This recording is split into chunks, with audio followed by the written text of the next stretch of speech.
Here's a myth. The myth is sellers aren't going to be allowed to offer compensation. Yes, they are.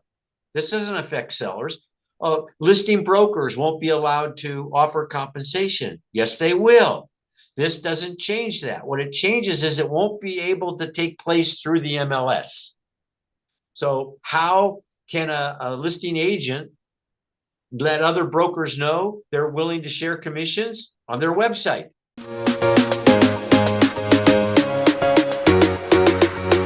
All right, folks, we got a good one for you today. Welcome back here to the show. We have the amazing Saul Klein from San Diego. He was on the show a few months ago. Very timely moment. We were talking, around the Sitzer Burnett verdict. It was, October, November of last year. And he gave some great comments, helped people get a lot of context around the history of these kinds of litigations, these issues, the major issues. And we actually talked about the way the MLS was built and designed early on, how it evolved, and how actually buyer agency was an evolution of that system, right? And initially, back in the 90s, was kind of an improvement to the situation that we had before. But guess what? What is old is new again, right? So we're back to 1980 in a sense, right? So here again to help us demystify, demyth, and explain in layman's terms a lot of what's going on in the market right now because of the NAR settlement that is about 2 weeks old. We've got Saul Klein here again to share his knowledge, share with the group, and very gracious with his time today. So thank you so much, Saul, for coming back here to the show. And for the people that missed our first conversation, I know there's a few of you. So Saul, give us a little bit of background. Who are you, and why do you know so much about MLSs and buyer agency and seller agency? Well, thanks, Gus. It's great to be back. It's great to be here. It's always nice to talk to you and to be able to reach realtors. And my background and passion is as a real estate educator, but I have been a real estate broker for 47 years in California. I was president of my local board of realtors. I was on the original Realtor.com team that built Realtor.com and that took this idea of listings from the book. Oh, wait a minute. From the book. This is it. This is actually the comp book.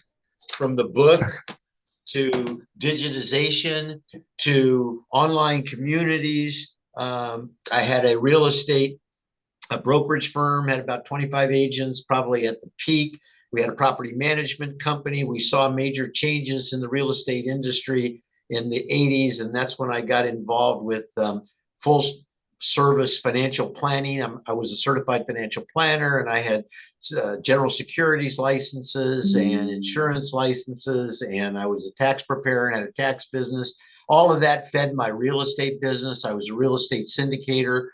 So I had this background, and then I got called upon by the National Association of Realtors in 1995 to consult on their big technology project. And that allowed me to meet people in the industry. In about 2001, my little technology company got the contract to create something called ePro, which was the National Association of Realtors Technology Certification Program. We built the platform, we built the content.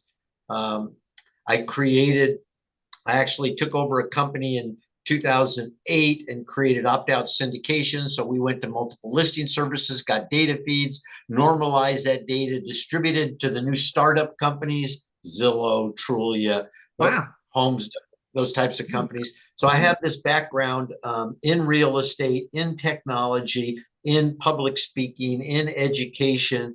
And in December of last year, my MLS in San Diego asked me to step in and take the role of CEO. So now I'm back in the workforce, and I'm Awesome. the CEO of an MLS, which is great fun for me because I've been playing around this idea for years. And then to go back, when agency disclosure first became reality in the mid-1980s, I was teaching real estate classes, communicating with the legislative advocates in California, saw that whole movement, wrote a course back then called How to List Buyers.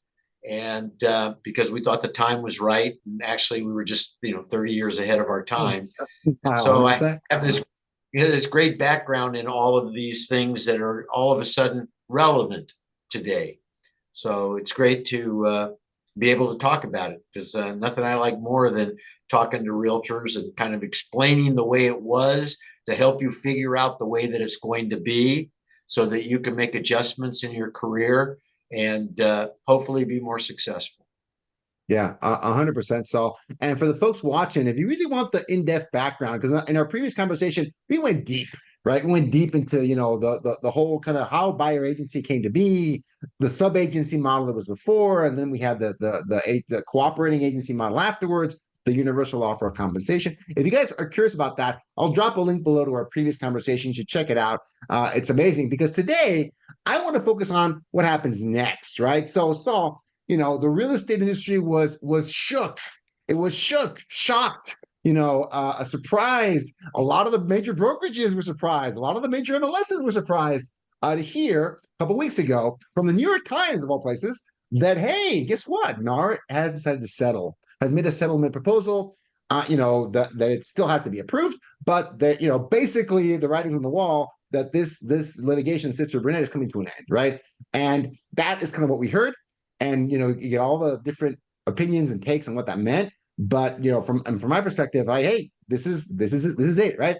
To be honest with you, Saul, once I saw that Keller Williams had settled the lawsuit, I go, this is it, this is over. Because they seem to be the more combative of the large brokerages. Like, hey, we're going to fight this to the last day. And once they decided to settle, I'm going, this is probably the right way to go. This is the move. I thought, my opinion was that NAR was just going to figure out whether it was that or on appeal, but they were probably going to settle as well. So that was kind of my reasoning. But NAR decided to settle, made a settlement proposal a couple of weeks ago. So what is that, and what does that mean? Tell us, demystify that a little bit for us. So the date was March 15th, the Ides of March. And so you always remember the Ides of March, Julius Shakespeare, right? And Julius Caesar, William Shakespeare. So the Ides of March 15th was a Friday, 2 weeks tomorrow. What we heard was that the National Association of Realtors settled. Now, what did they settle? So we have to kind of go back and look and see that there were these antitrust cases, litigation. The big one that actually, where there was actually a judgment, was the Sitzer Burnett case in Missouri. And that judgment was for like 1.83 billion with a B, $1.83 billion, because it was antitrust, tripled to $5 billion. That's a huge sum of money, $5 billion. Then there was this case that actually came before Sitzer Burnett that was in Illinois, and that was Merrill, Moehlr, and the estimated damages there, and we hadn't seen a judgment yet, but based on the decision in Missouri, people were speculating, 25 to 50 billion with a B, $billion.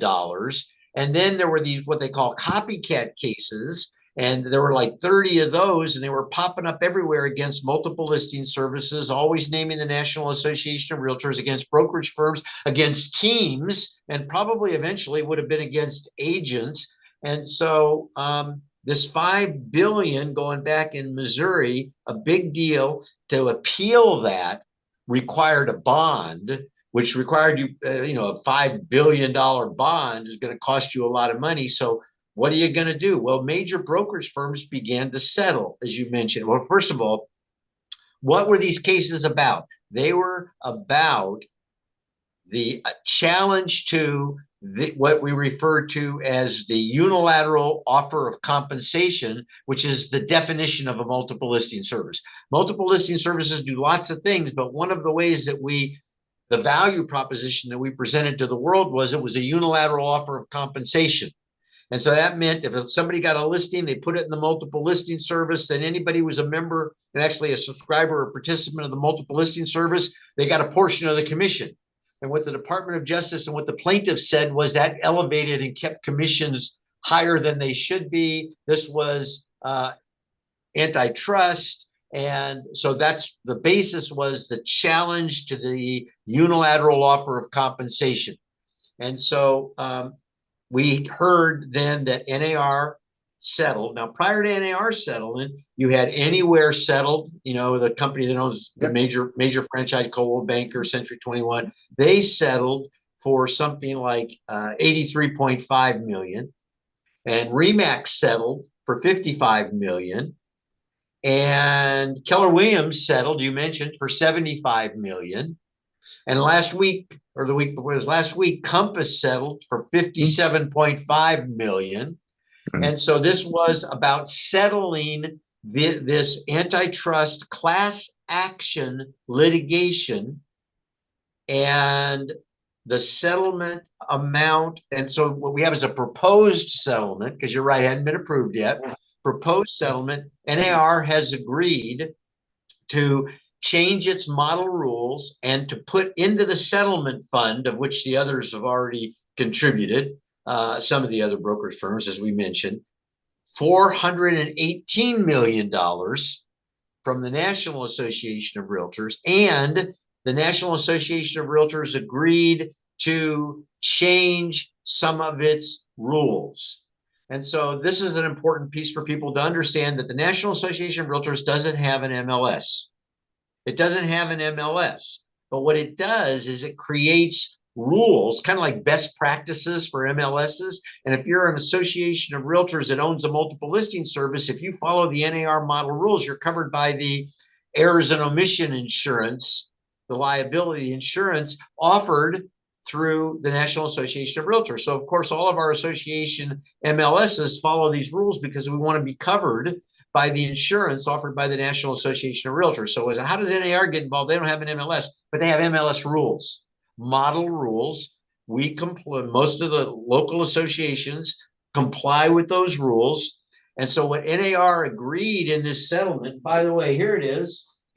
It's 108 pages long, and most people that talk to you about this haven't read it. Isn't it interesting how we have on the internet, we have these people who are not always right, but never in doubt. Yeah. And they haven't read this, and yet they're opining on it, and they haven't got a clue. They haven't read it. All they're reading is the myths in many cases that people are making up. So in this proposed settlement agreement are a number of things. And that's what we'll do. We hit on the main things. The first one is $418 million into a settlement fund. The second thing is NAR agreed to change its model rules and eliminate the offer of compensation. So now, until July 15th, that's another important, the middle of July, that's an important date. That's when they think we're going to have a little bit more understanding of whether this is actually accepted or not. Right now, you take a listing, you put it in the MLS. Somebody who represents a buyer doesn't have to have a contract with the buyer, because if they're a member of the MLS, they get compensated without having a contract. And why should I go to the trouble to get a contract? They might just walk across the street and deal with the realtor that doesn't require a contract. And so this is the way real estate is practiced. The MLS, somebody gets a listing, they agree to share their commission. It's a unilateral offer of compensation. It's the foundation of MLS, and NAR has agreed to remove that from the model rules. So the first big thing to keep in mind is that MLS will no longer be an offer of compensation. That's removed. Not only will it not be an offer of compensation, it won't be able to state that there's an offer of compensation. So now here's a myth. The myth is sellers aren't going to be allowed to offer compensation. Yes, they are. This doesn't affect sellers. Listing brokers won't be allowed to offer compensation. Yes, they will. This doesn't change that. What it changes is it won't be able to take place through the MLS. So how can a listing agent let other brokers know they're willing to share commissions? On their website. They could call them, right? They could send them a text. But sellers, agents, brokers could run ads for the seller saying the seller's willing to compensate a buyer broker. So this doesn't change that. Matter of fact, there's like 5 ways you can get paid now. You can get paid if you're working with a buyer, you can get paid by the seller. Yes, you can. This doesn't change that. You can get paid by the listing broker. You can get paid by a combination of the seller and the listing broker. You can get paid by the buyer. you can get paid by a combination of the buyer, the listing broker, and the seller, right? So you can still, what's changed? It can't take place through the multiple listing service. It's not automatic. Right? It's not automatic. It's not, within the system, and which might have given the impression that it was fixed, that it was unmovable, unshakable, non-negotiable, etc. Because I think that's the intention, at least, right? Is to kind of remove that mental barrier, digital barrier to negotiating some of these commissions, of course, right? So a higher level question, because I see a lot of the reactions online to the settlement, a lot of a feeling from the realtors that a lot of realtors. So I see this come out in two different ways. One is just confusion, like, wait, what? How could we lose this deal?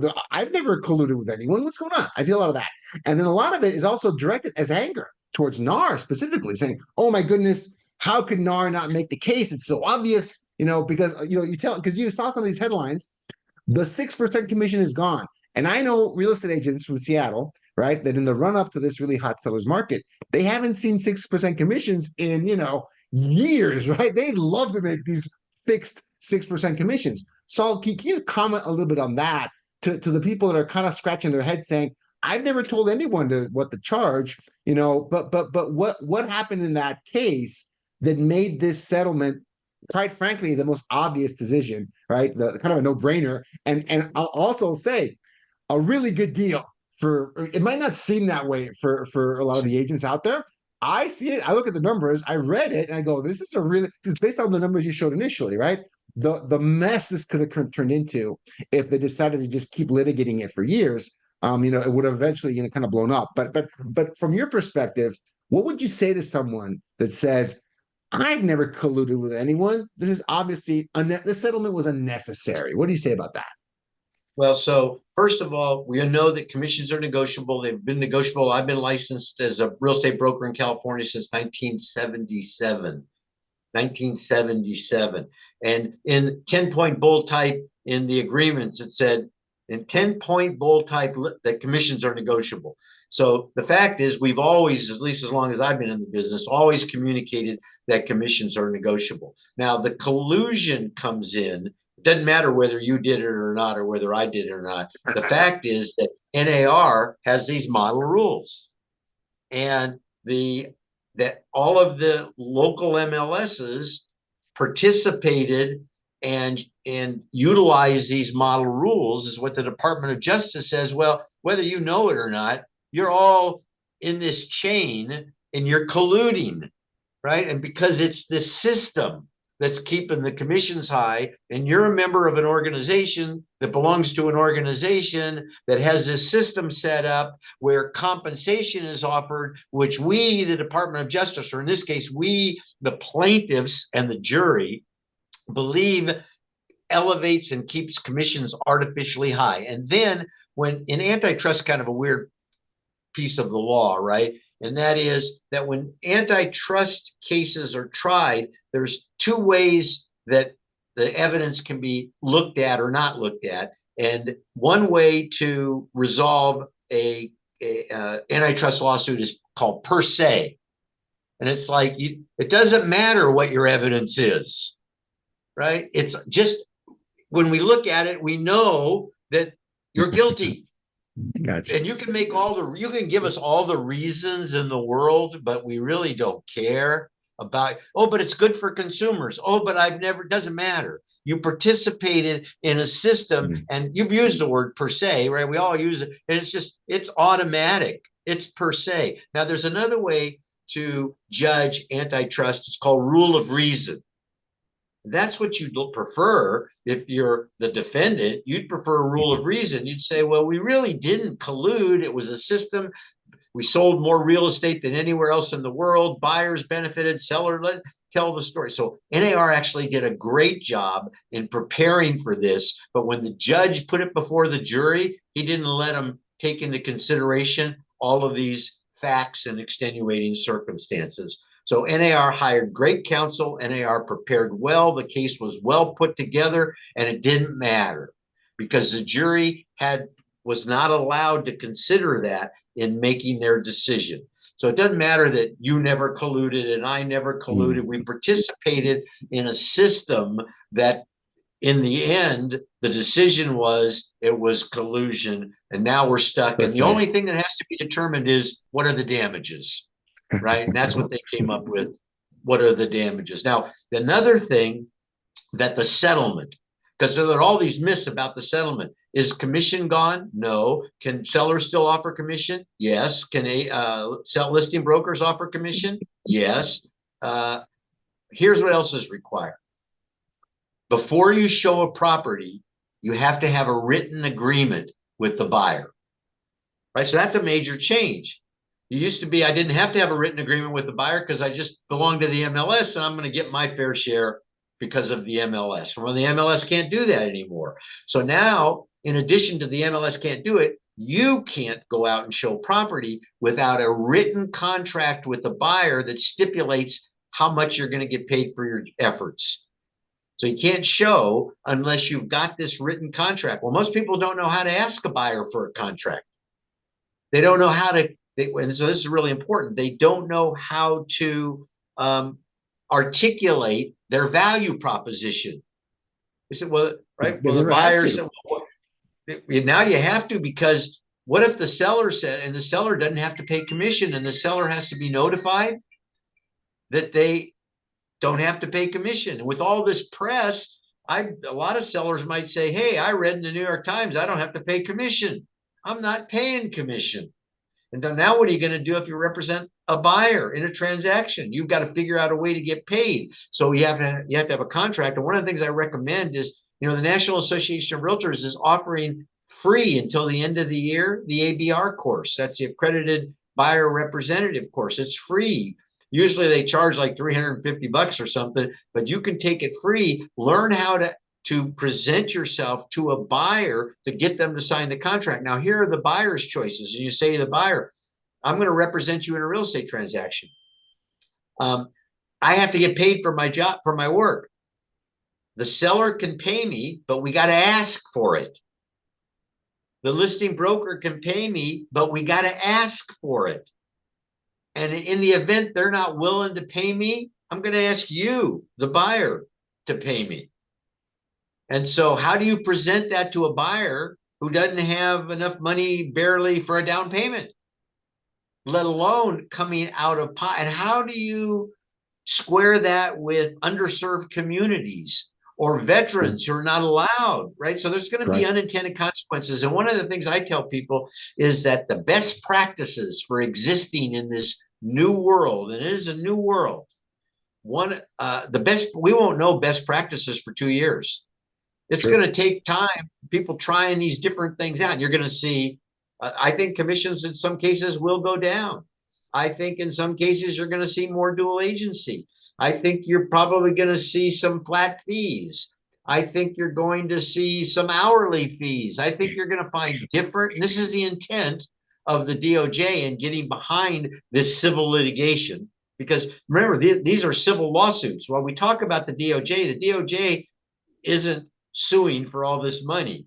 These are people who have sold houses, plaintiffs who got attorneys to file these lawsuits. Of course, the DOJ is behind it 100%. The DOJ has been, pushing the real estate industry since the mid 80s. That's a whole nother story, right?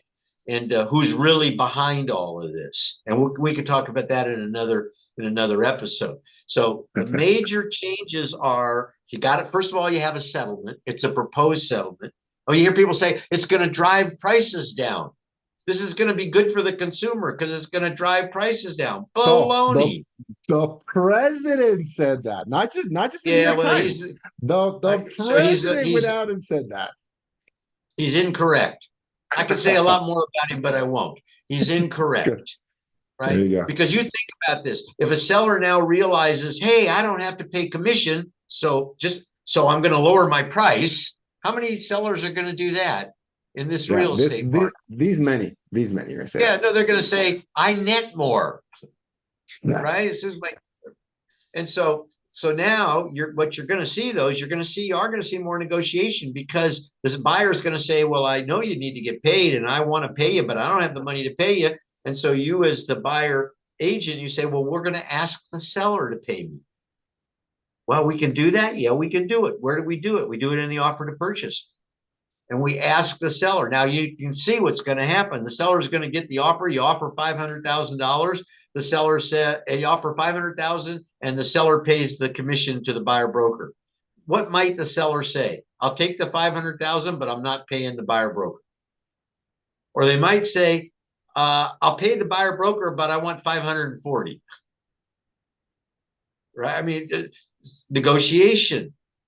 And so the two big changes: no longer are we going to have an offer of compensation to the MLS. Number two, you're going to have a written contract with a buyer. And so now what are you going to do to protect yourself? You got to get a buyer contract that stipulates how you get paid. How are you going to convince a buyer to pay you? You've got to be able to articulate your value. What's your value proposition?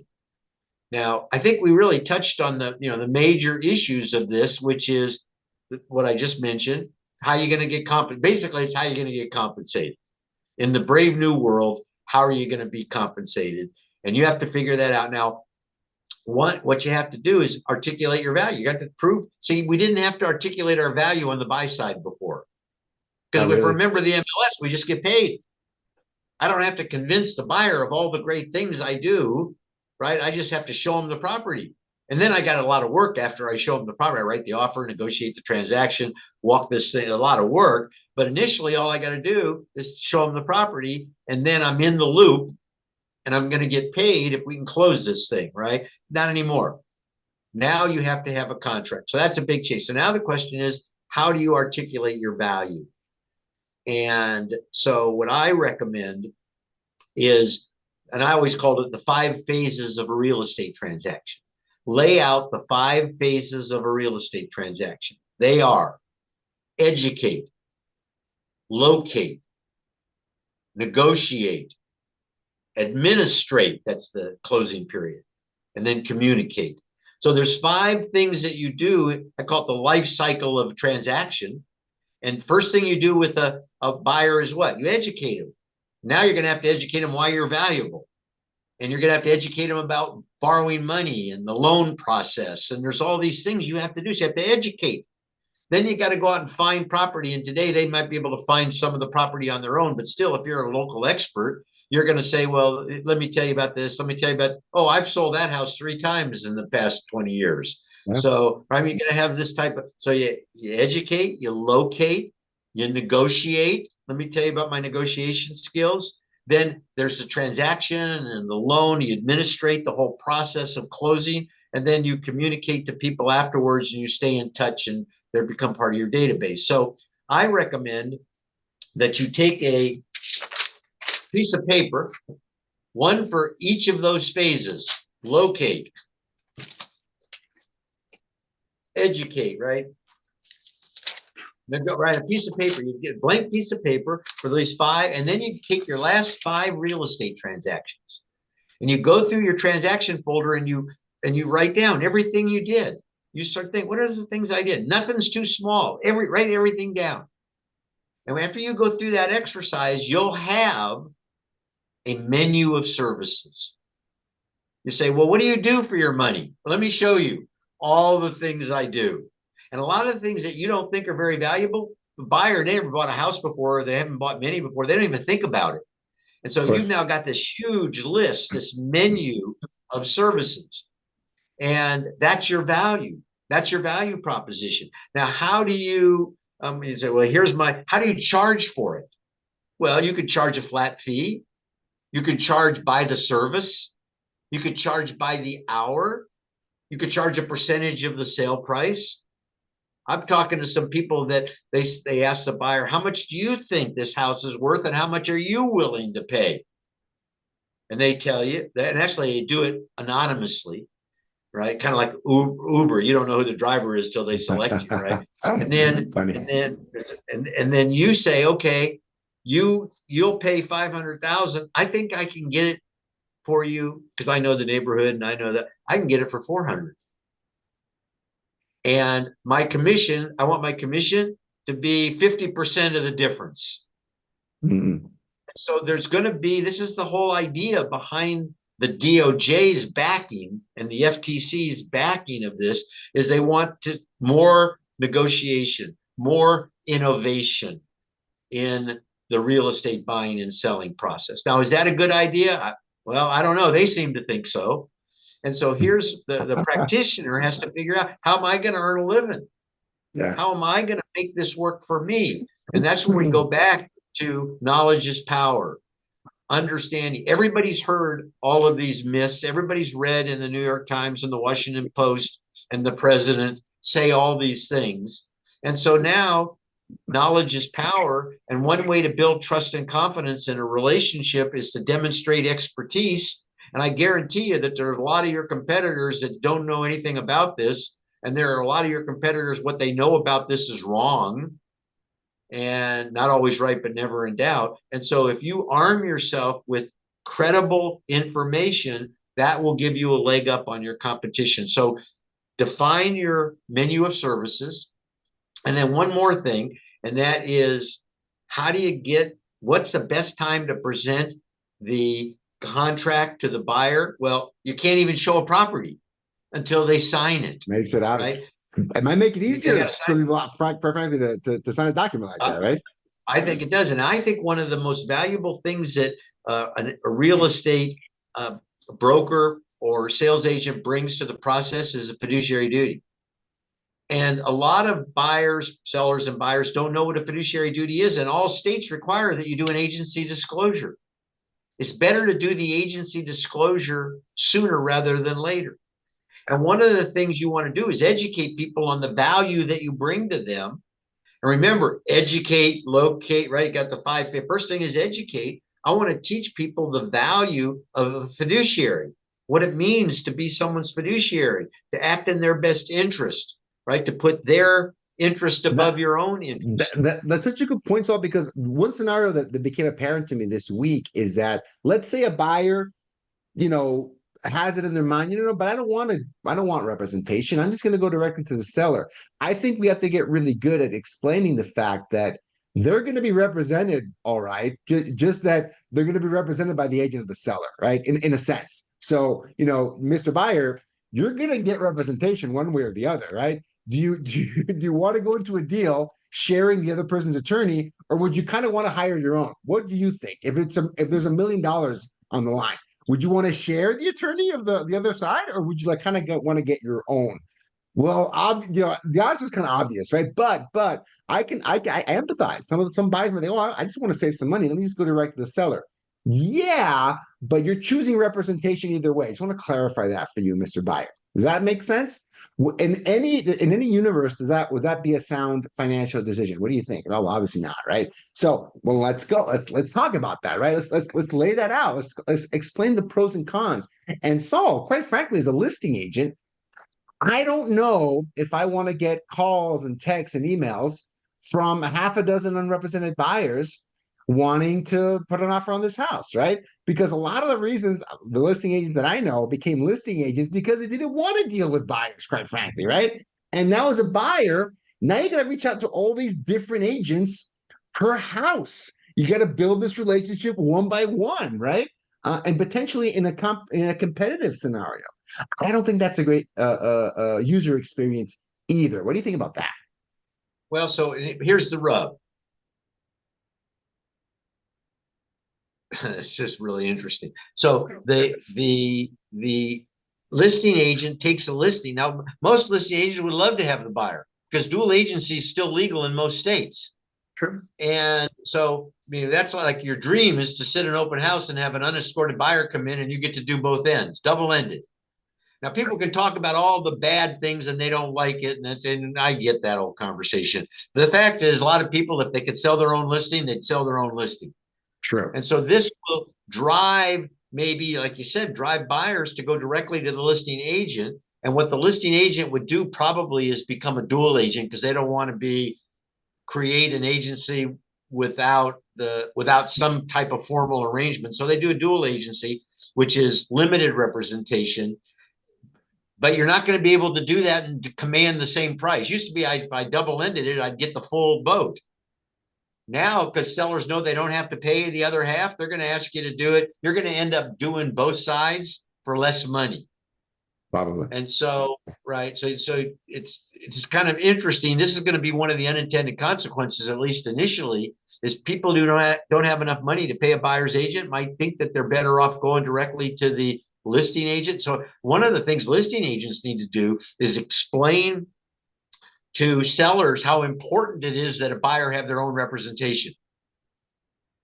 Right? I mean, that's part of, so this is going to change on the listing side as well. Explain, and here's something we don't talk about very often, and that is another benefit of having an agent represent you is you got to check with them, but in most cases, they're insured.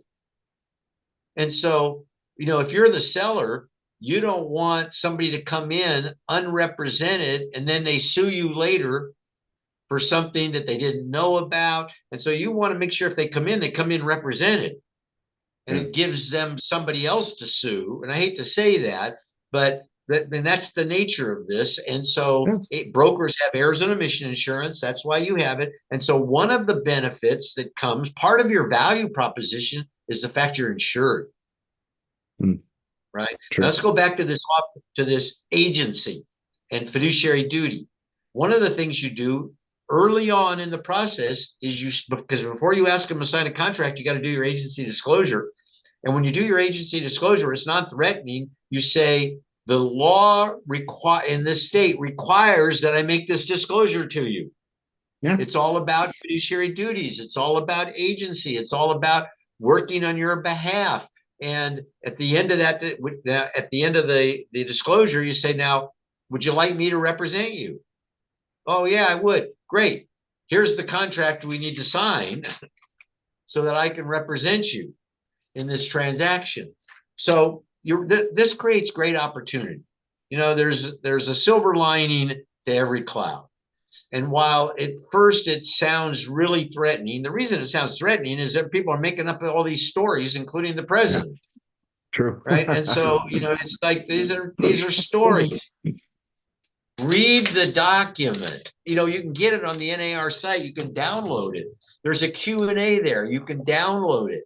There are financial terms. You can download it, read it, and use it to your benefit. You might even find that when you go in and make a listing presentation and people talk to you about it, and they say, well, this is what I heard. You can say, well, here, let me give you a copy. Let me give you the link to where you can download the doc. Now, if you don't want to read it, I've read it for you.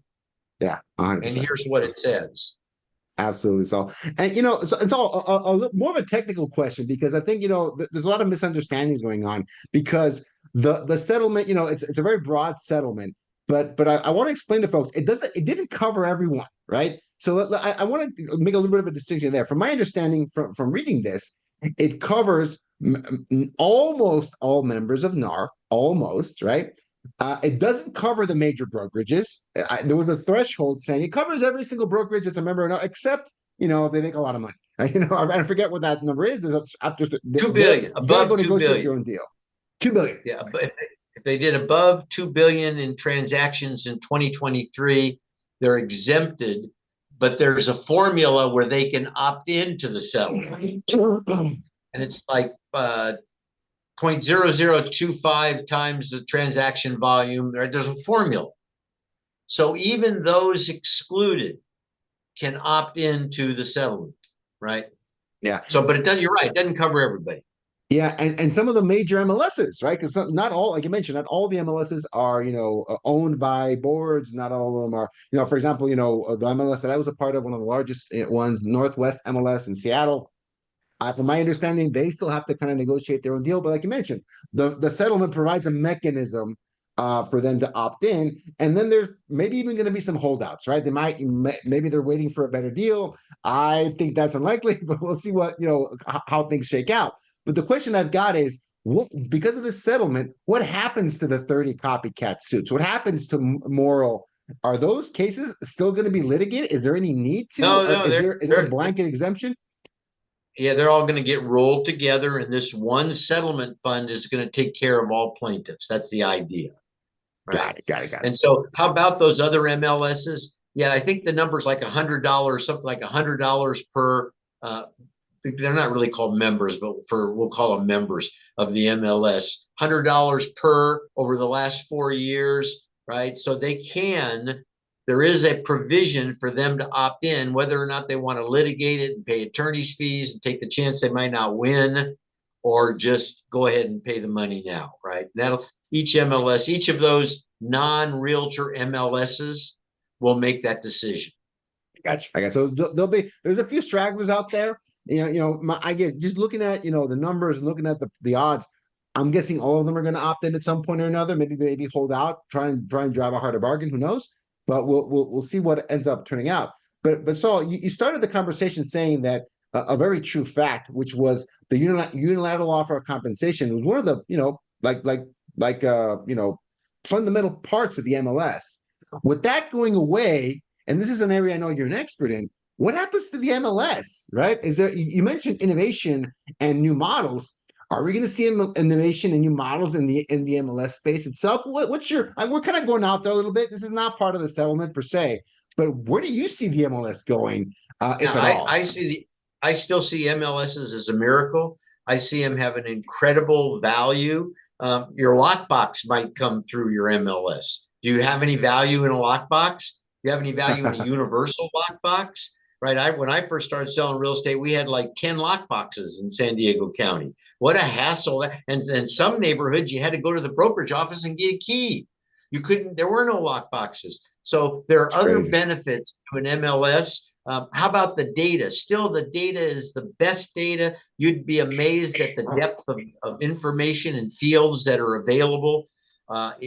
Within the database of MLS, so valuable that a lot of people say, well, they blame some of these big portals. They say, this is, I won't name anybody, but they'll say, it's this major portal is behind it, or this major portal. Now I'm going to tell you conspiracy theory, those major portals are brokers, and they get their data through something called an IDX license. They're entitled to an IDX license because they are a broker, and it saves them millions and millions of dollars in trying to go out and aggregate the data themselves.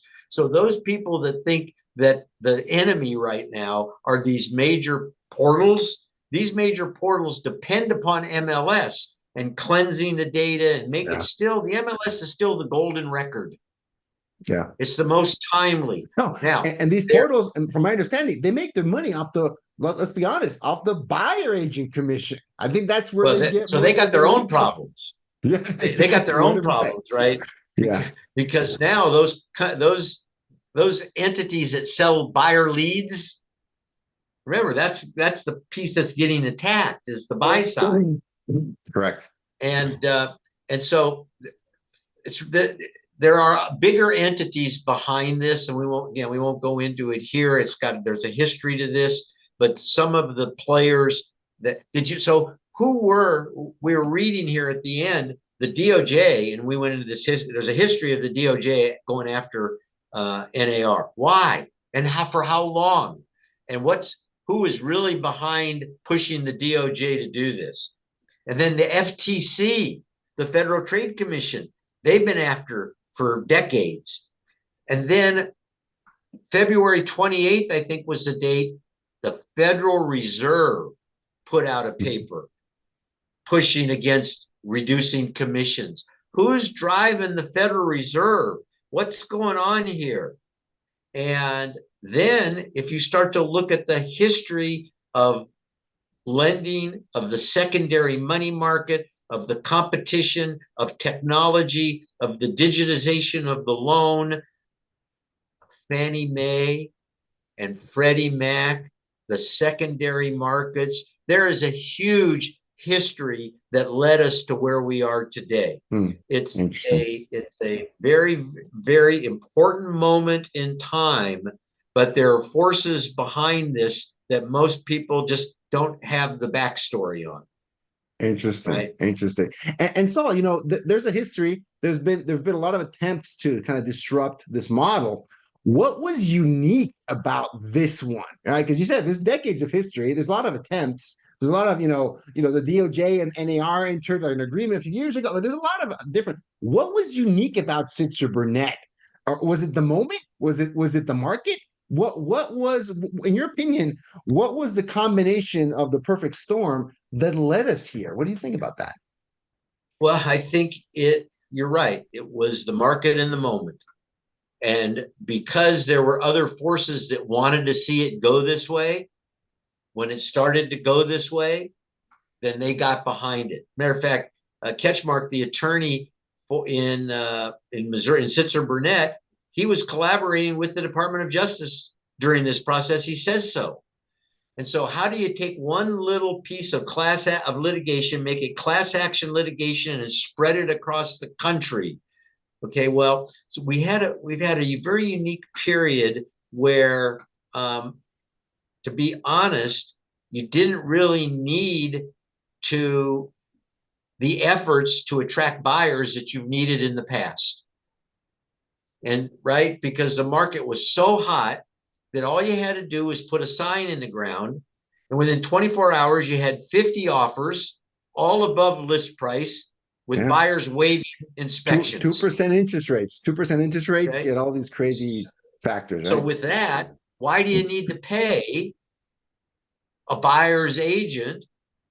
And so you can see where the mentality came up for this class action litigation, because buyer's agents, real estate brokers were still making the same amount of money in this hot market. And while there was some movement down, there really wasn't a whole lot. So the moment and the market were right for plaintiffs to begin to make the case that in a market this hot, how valuable was it really? Now, we know that after the offer is accepted, there's all kinds of value. But so to me, that was the crystallizing moment. And then the Department of Justice saw the opportunity to just jump in and crush and do what it's been after for the last 40 years. Got it. So there's definitely some you're saying there's some actors in government that have been trying to look for an opportunity like this. They saw it. They probably helped in every which way they could, probably in a civil lawsuit, right? Between private parties, tried to, influence, help, assist, probably, and to get us to where we are today. That's fair. I think that's interesting perspective. I had not heard that. So that's folks can draw the conclusions that they want, but that's interesting to know, because a lot of folks, like I said, for some reason they blame the usual suspects that they don't like. They say they don't like real estate, the portals, for some reason. Like that, I see a lot of portal conspiracy theory, and I go, that doesn't make any sense. I mean, anyone in the ecosystem that stood to lose from this situation, Right. it's quite frankly them, right? So I want to be mindful of the time. This has been a joy. I want to end on this, right? I want to end on a positive note. What are the recommendations? What are the you already mentioned them throughout this last hour, but if we were to summarize, what are the things agents need to do? It's a brave new world, and I'm an optimist by heart. I always think things in a positive light, right? We have some, actually, not just in a positive light, being optimistic. I think we have some small case studies out there, like Washington State, other places that have, Northwest MLS, that have implemented some of these rules, not quite the same way that we're going to see in July, but some of these rules to, not a catastrophic effect, right? Quite frankly, in Washington State, Northwest MLS, not much change. Maybe that's a reason to advocate for the MLS change, maybe. But we've seen some people adapt pretty well to that kind of a situation. What do you see happening over the next year? Your best guess, and how should agents prepare for this brave new world? Can you summarize that? Yeah. So first of all, Northwest MLS, what they did wasn't good enough, right? And they drove the commissions this idea that you can offer zero. But obviously that's not what the DOJ wanted. They wanted to remove the offer of compensation completely. Entirely. And to force this change, right? So I see this as a great opportunity, right? Always with threats come opportunities. And it's just the other side of the coin. And so now's a chance to reinvent yourself. And so this is a paradigm shift. And when a paradigm shifts, everyone goes back to zero. Your past success guarantees nothing when a paradigm shifts. Matter of fact, your past success often blinds you from seeing the future. So just kind of realize that. And I mentioned, take the ABR course. Learn how to articulate your value proposition. Learn how to get a buyer to sign that contract. Pay attention to the updates as they take place, because nobody else is going to, or very few people will take advantage and pay attention. And where I think this is going to go is it's going to be business as usual for a little while. And then once we remove the offer of compensation, people are going to figure out new ways to do it. And if I had to guess, I would guess that brokers start putting on their websites whether or not their sellers are willing to offer compensation. And so if you want to know if compensation is offered, you're going to go, this is actually going to, instead of going to the big portals where you can only put the compensation offer of your listings, not other people's listings. So a big portal that's a broker, they can't just list the offer of compensation. But if you're a broker and you've got listings, everybody's listings, but you also have yours, you can state what your seller is willing to offer. And so start to look for more brokers on their own websites listing what their sellers are willing to offer. And as the market changes, as we go back into a normal cycle at some point in time, and of course, what hinders us from going into a normal cycle is there's not enough availability of property, right? If you want to be honest, it doesn't matter even when interest rates are, if there's not enough supply, you're going to continue to have a seller's market because there's not enough supply. The answer to normalizing affordability is more supply. And so we have to do everything we can to push for more supply. And because when interest rates start to come down, that's going to drive prices higher. Yeah, 100%. 100%. That's just the basic market dynamics. And so, actually, you brought up another question or a comment. I want to know if you agree with this. This starts to make the system in the U.S.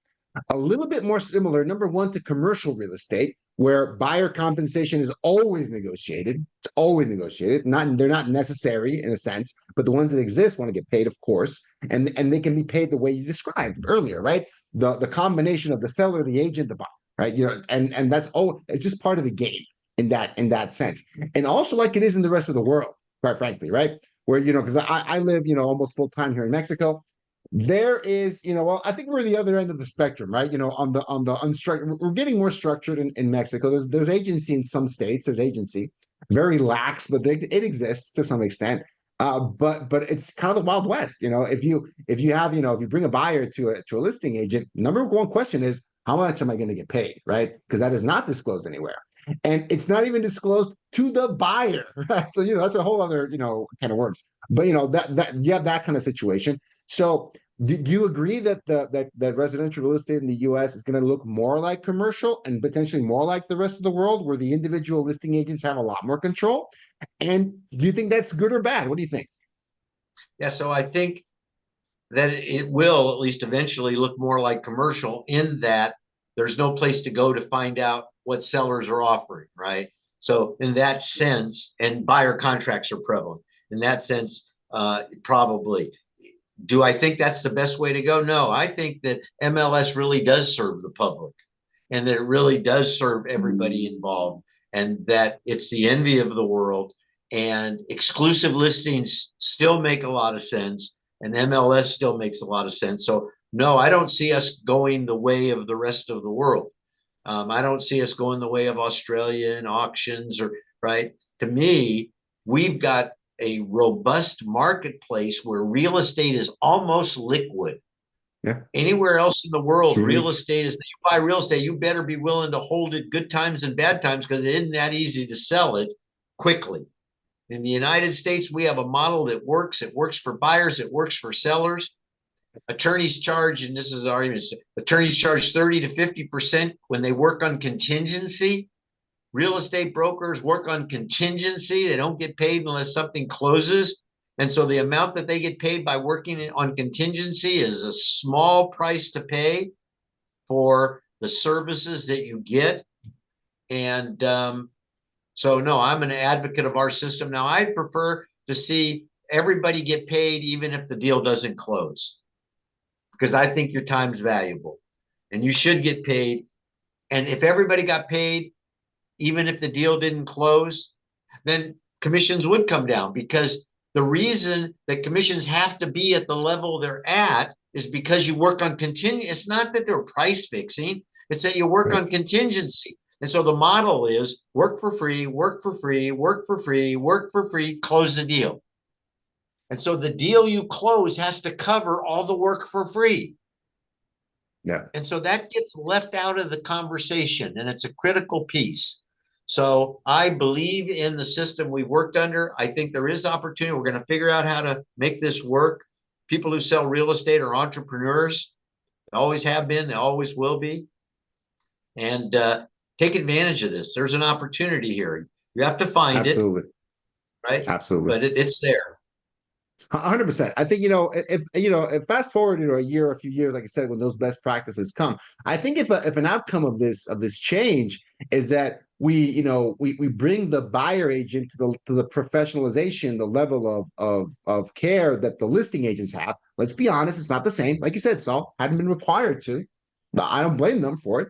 If we bring them to that level of professionalization, I don't think it's ultimately going to be a bad thing. I don't think it's going to be a bad thing if that's the outcome of a situation like this, because I think at the end of the day, I don't think people don't like representation. I think there's a lot of value in it, quite frankly. I think it's better for all the parties involved. I agree with you, Saul, on that one. So, fingers crossed, because, we don't know. Let's also have the humility to say there's a lot of stuff in the air. Like, we're not sure what's going to happen. And, we'll see how things, shake out, right, at the end of the day. Exactly, right? So proposed settlement, keep your eyes open. Awesome. Saul, thank you so much for giving us your time here today. I know you're a busy guy. Appreciate you. And open invitation, Saul, as always, to come back and talk a little bit more. We have that pending conversation about Realtor.com, because that's one that I'm really interested in, just as a kind of a data geek myself, and kind of how things were rolled out. Because I see the finished product of that project now, decades later. I've always had the curiosity of, okay, when you guys were in the room, right, how did some of those key decisions happen? What were the unintended consequences or intended consequences a few decades later? It's rare that you get to talk to people that were in the room on ended up being such a momentous project, right? So we'll put a pin on that one. We'll talk about that one next time. But thank you so much. It's been a joy, because you're such a wealth of information, and your willingness to share is always appreciated, and quite frankly, your talent to take these really difficult, abstract concepts and make them understandable, by lay people like us. So, Saul, thank you so much as always. Thanks, Gustavo. My pleasure.